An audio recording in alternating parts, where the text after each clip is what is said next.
What's up, Who Dey Nation?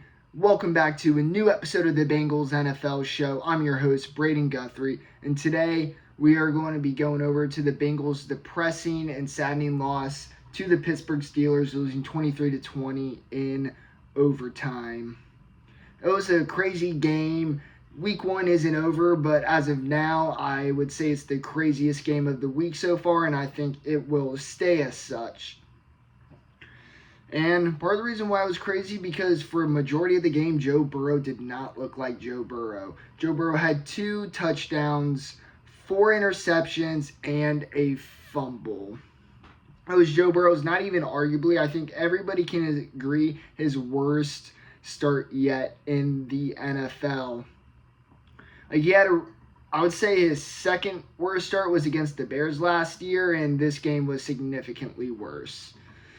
Yeah, Joe Burrow, his first throw of the season, the Bengals' second offensive play. It was a pick six, a very bad read by Joe Burrow. He missed Hayden Hurst multiple times when he was open down the seam. Yeah, like I said, he did not look like Joe Burrow in that first half. He looked extremely rough. He looked uncomfortable. He looked confused at times. And yeah, having 5 turnovers is... you're going to lose. That's how it goes. And the fact that the Bengals didn't receive any turnovers, didn't force any turnovers, I should say, and the fact that they didn't get killed, the fact that they made it to overtime and had multiple opportunities to win is pretty miraculous. Excuse me, and I'll go into that more about when we kind of talk about more of the positive things, that the turnovers are obviously being an issue, why the fact that they had so many and were still should have won is such a good thing. But yeah, this offense runs through Joe Burrow. When Joe Burrow plays bad, the rest of the offense plays bad, especially when he's throwing interceptions. But with that being said, what I love about Joe Burrow is the way he responded. That first half, absolutely terrible. Came out in the second half from that first drive, did not look good. But then he started to rebound. He started to get his groove back. He didn't throw any more interceptions. He led the Bengals on multiple phenomenal drives. 2 of them obviously going for touchdowns. 1 of them to Tyler Boyd. Then he hit Mike Thomas on a 2-point conversion. And then what should have been game-winning touchdown throw to Jamar Chase. And specifically, talking about game-winning drives, he led the Bengals what should have been 2 game-winning drives, obviously the Jamar Chase one I just mentioned, and also the one in overtime where they missed the 29-yard field goal. So yeah, like I said, Burrow's the main reason why we lost, as much as I hate to say it. Burrow dug the Bengals into a massive hole, the biggest hole Joe Burrow has ever dug. But despite that, he came back. He put the Bengals back in the game. He put the Bengals in position to win the game twice. That's what great quarterbacks do. When they start off bad, they don't keep playing bad. They respond, they rebound, and they find a way to answer. That's what Joe Burrow did today, and that is against one of the best defenses. It's easy for quarterbacks to get off to a really good start really bad starts against bad defenses, and their performance, their mental state just declines as the game. That's not what happened today. Joe Burrow, after that horrific start, he bounced back and, as said, put the Bengals in position to score and win the game. So while, the turnovers were horrible, Joe Burrow is still Joe Burrow when it counted. So I think... obviously, the turnovers are bad. I think that's an outlier. There's nothing to suggest that that's going to be a regular problem. Let's remember, while it's definitely not the same as coming off basically a broken leg with ACL and all that, he did get his appendix out, and it was his first time in full speed since doing that. So I'm sure that had a little bit to do with something. Maybe they should put the appendix back in. But at the end of the day, I'm not worried about Joe Burrow. He put the Bengals in a position to win, as he usually does. So if you're looking for something positive, there you go, because that absolutely is something positive and something we should be really excited about. Next thing we have to talk about was the offensive line. I was excited, and I think just about everybody else was excited to see Joe Burrow be protected more. That did not happen Bengals gave up 6 or 7 sacks throughout the game, including overtime. And there were three-fifths of the offensive line just really stood out as performing really just poor. Jonah Williams, La'el Collins, and the 4th-round rookie Cordell Volson. Now, out of those three, I would say Jonah was when you do the math, he was the most average lineman. He was, say, the 3rd worst of those three. His really low light was when he allowed the strip sack on Joe Burrow. As I mentioned earlier, Joe Burrow had a fumble. Was not his fault. It wasn't because he was running, trying to get a first down, somebody stripped it. No, he was trying to throw the ball. It was hit out of his hand while he was attempting to throw. And it was a really bad play by Jonah. I'm not an offensive line technician, so I don't want to try and analyze the play and spread bad information, but it looks like he just got beat with speed. He barely got his hands on the guy. He just essentially created a path. La'el Collins, he really struggled against Watt today. Yeah, Watt's arguably the best defensive lineman in the NFL, other than Aaron Donald. So yeah, it makes sense he'll lose reps here and there, but he lost majority of the reps, and that is really disappointing to see after you've had extremely poor offensive line play, specifically right tackle, for so many years. And one of the interception was TJ Watt sniffing out the screen, jumping up, and intercepted it. Phenomenal play, but what really bothered me with that play is Collins didn't do anything. He just let Watt jump. Of course, Collins had no idea, knowing that Watt was going to get the interception, but knowing it's a screen to that side, Collins needs to have more awareness. He needs to push block or push Watt out of the way or just throw his hands on him. He didn't even touch him. So that was really concerning. Then, unfortunately, Cordell Volson had a horrific day. I want to say we should cut him a little slack. 4th-round rookie, and he's going against Cameron Hayward, and the Bengals put him in some really bad spots for a while. They were leaving him on an island with him. There's one play on a pass play where they did a trap block where he went to block Watt. That play blew my mind about how dumb it was. Why do you have Volson trapping the block Watt? I'm literally in shock. I don't know what to say about that play because it was just so, I'm going to say interesting, and I think you guys know what I mean by interesting. But all that being said, yes, Volson needs some slack. He was put in bad position, but he just did not look good. He had a few different penalties, a few of them killing drives. He had that false start on the 3-yard line that took the Bengals outside of the 5-yard line. And even though they're still in the 10-yard line, you'd have to imagine if that penalty doesn't happen, the Bengals can get a touchdown there. And he just missed a lot of blocks. He had a lot of bad hand placements, just a lot of technical issues. And we knew this was going to happen. He was a 4th-round pick from an FCS school where he mainly won with power and athleticism. It was going to take time. It's still going to take time for him to start. And, and as we talked about, he didn't really win the starting spot because he was significant. Don't get me wrong, he impressed in the preseason. He did earn it. But he mainly won the job because Jackson Carman was just that bad. And there were some people wanting Volson to get pulled. That would have been a terrible idea. Because like I said, Carman was getting beat badly by third strings in preseason. How do you think him blocking Hayward would have gone? No, it would have gone horrible. So that is something to remember. But yeah, Volson, he's just not ready to start. Why the Bengals won't re-sign Quentin Spain is mind-baffling. Quentin Spain wants to come back. Clearly, left guard is the biggest hole on the roster. While Volson's not going to be going up against Cam Hayward every week, those technical issues, the hand placement, footwork, it's going to keep being an issue. While he may not get beat as much, he's still going to be a significant problem for this offense. So I don't care if there's a personal problem with the Bengals have with Spain, because Spain wants to come back. The Bengals need to sign him now. It is clear. While I still think Volson's going to be a fine starter in the future, he is just not ready right now. A few other things on the offensive side before we go to defense and special teams is I think today showed that we need a little more wide receiver depth. No, T. Higgins got hurt on a bang play. I don't know if I want to call it dirty or not.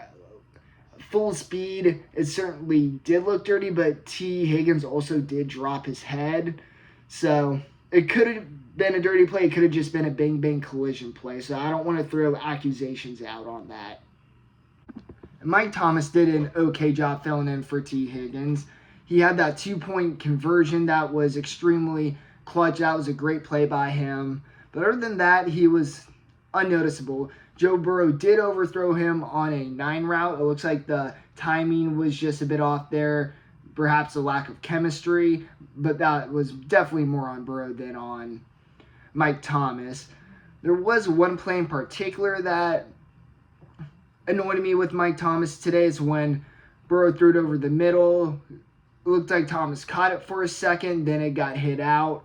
But then on replay it showed he didn't drop it because he was hit. He dropped it before the hit, and it looks like he dropped it embracing for the hit. Now, obviously, that's easier said than done, holding on to it, making it through the catch, but it just seems like he didn't fully try. He was just trying to avoid for a hit. But don't want to harp on him too much for that, as you're about to get hit by pretty big, even for his safety, a pretty big and hard-hitting player in the NFL, and that can hurt. But still, you'd like to see him fight through that and just not kind of give up on it. And next, Tyler Boyd, he had a pretty good day. He wasn't overly involved. He had the first Bengals offensive touchdown of the year, which was really nice to see. Jamar Chase, he had a really good game. He had what should have been the game-winning touchdown. He got open multiple times. He made multiple plays for the Bengals offense. That taunting call he had was really, really dumb. He admitted to it. He took a mouth guard out of somebody's Steelers player's mouth because they were talking, which I get the frustration. But at the same time, the Steelers were going to have the ball on their own 3-yard line. That penalty brought it up to the 18-yard line. So that was a really horrible mistake, giving the Steelers more room. And the way that the Bengals defense was playing, they could have potentially pinned them.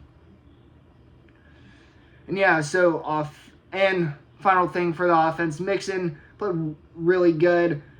Kind of like with Burrow, I was excited to see Mixon play with a much better offensive line. And obviously that offensive line performance didn't amount to our expectations. He had a really nice run to end the half of what the Bengals should have gotten for a touchdown. Instead, they had to settle for a field goal. I believe that's when Volson had a false start that drew the Bengals back outside of the 5 I was talking about earlier. But, Mixon played really good. It kind of just looked like past years where he turned nothing into something. A simple term, but one that still holds true for that game. So hopefully we'll see Mixon get better blocking, because when he got the blocks he needed today, he absolutely showed what he could do. He always shows what he could do, because there's times like today where he makes the offensive line look better than it is. Now going to defense. I just want to applaud Lou Anarumo and the defense. What a phenomenal day. I want to point out that 17 of the 23 Steelers points came off Bengals turnovers. Obviously, there was the pick 6. One of the turnovers did result in was still in, I think, around midfield. I forget the exact yardage, but it was still a legitimate Steelers strive for a touchdown, but it was still off an interception. They're sitting on the bench and suddenly, you're on the field. And prior to that, they've been on the field for majority of the game, so they're tired at that point. And one of the others, they obviously gave up a field goal from it because where the turnover happened.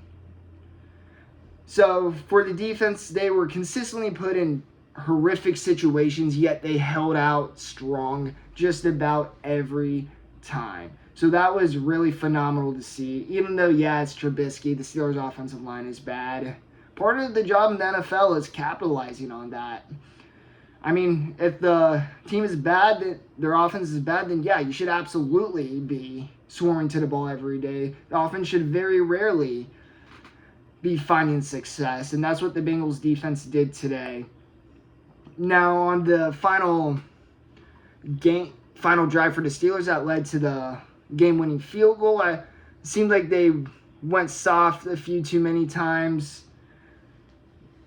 But I'm not complaining about Lou Anarumo. I understand what the Bengals are trying to do. They're trying to keep them in bounds, trying to just make them check it down and make them run out of time before they could get into field goal range, but that obviously did not happen. But overall, defense had a phenomenal day. They were the reason why the Bengals didn't get killed.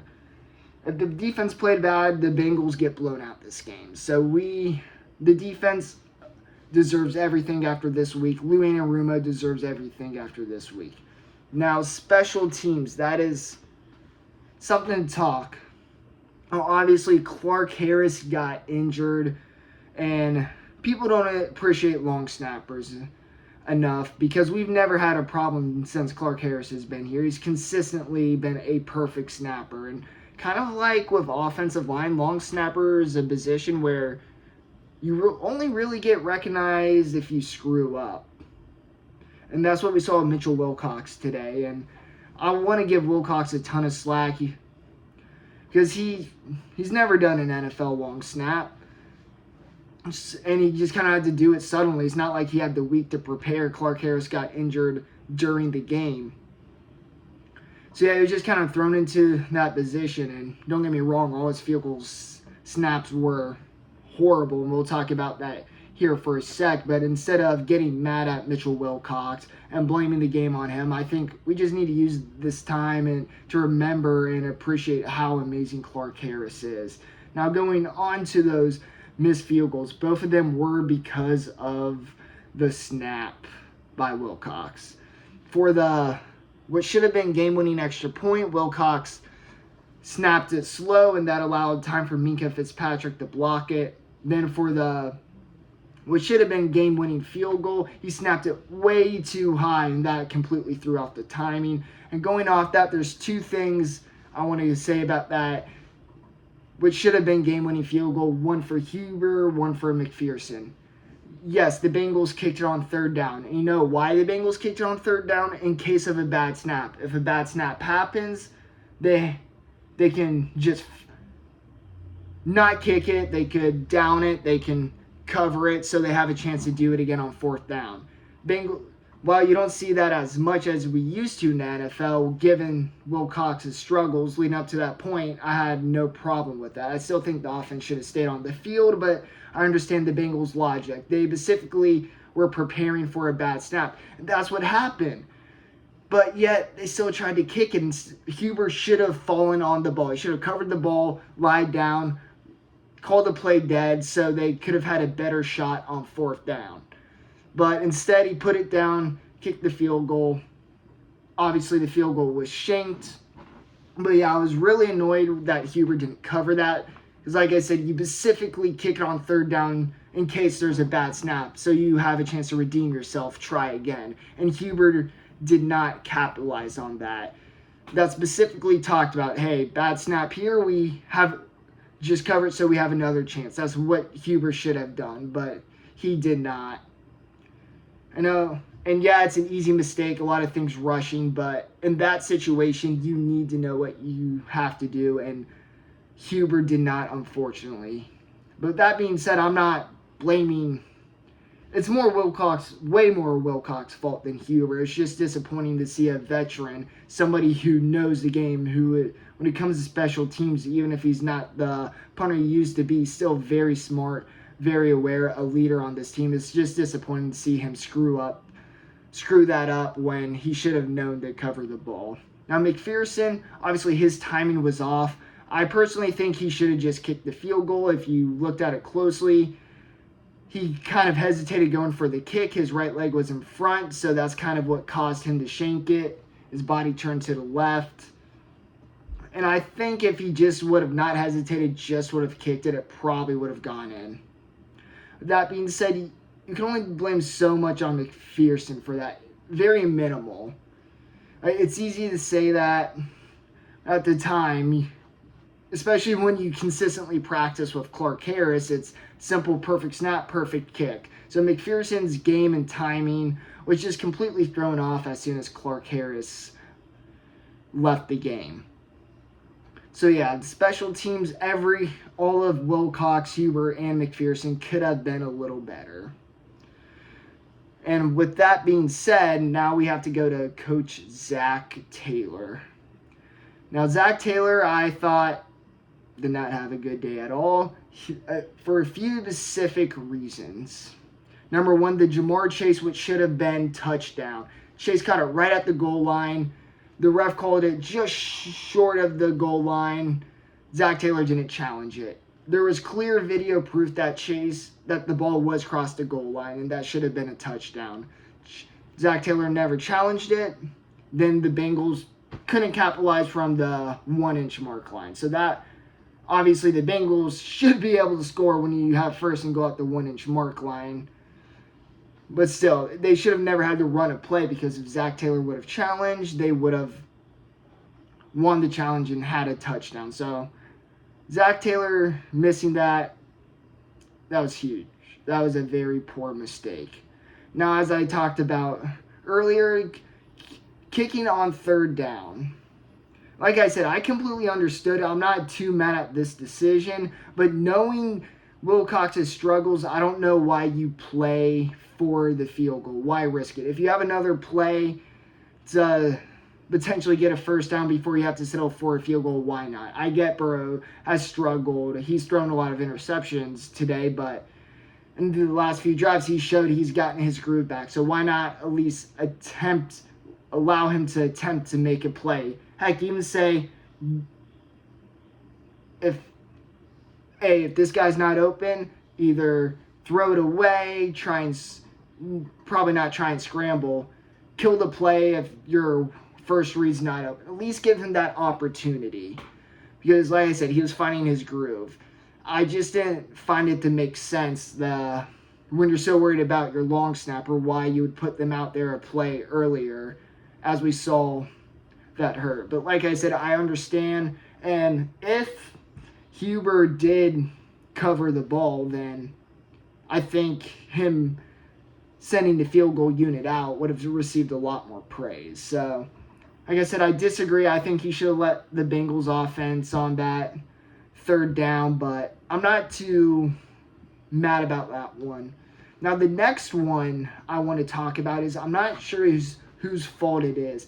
Now, as you may remember, the Bengals' last punt, Huber punted it with 13 seconds left on the game clock, play clock. Sorry about that. And I don't understand why they don't let it run down. Now, I don't know if Huber just called the snap. I don't know if that was something with Zach Taylor. It seems like that would be on Huber, but since I don't really know, I don't want to blindly blame him for that. But yeah, punting with still 13 seconds left on the clock. If you would have let that run down, that could have changed the game. Steelers wouldn't have had time, hypothetically, of course, based off the way that final drive was going. So the fact that they didn't let that time run down was a massive mistake by either Kevin Huber, the Bengals coaching staff, whoever. But regardless, that's something they need to capitalize. If it was Kevin Huber, then that's once again a ventured mistake. If that was the coaching staff, or when the center is ready to snap it, he snaps it. Whoever it was, they made a massive mistake that potentially caused a tie and instead received the L. So with that being said, those were the majority of what I wanted to cover. Obviously, very disappointing day.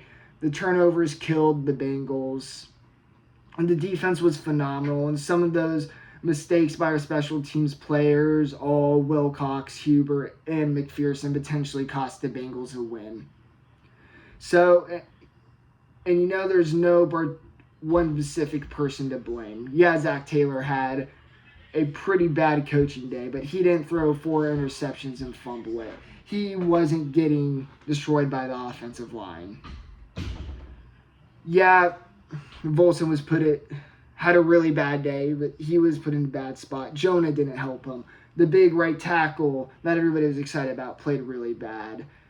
Yeah, Clark Harris got hurt, and an unprepared long snapper had to go in. There was just a lot of things that went wrong, and despite the fact that the Bengals should have gotten blown out, they hung in there and should have won the game, but obviously should have doesn't matter. They did lose, but I just think the fact in general that the Bengals had 5 turnovers, Steelers had 0, and yet the Bengals were in position to win the game was pretty damn positive. It says a lot about the talent on this team, the team's ability to respond.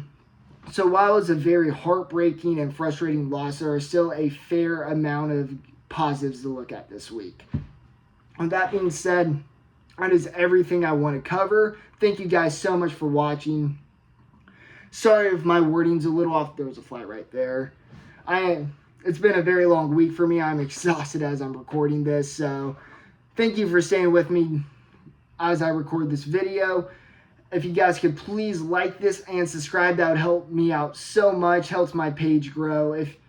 And tell me your thoughts in the comments. What do you disagree with what I said? What do you agree with? Is there anything else you think I should have mentioned in this video that I did not? Anyways, Houday, and hopefully next week the Bengals can get their first win of the season at Dallas. See you next time.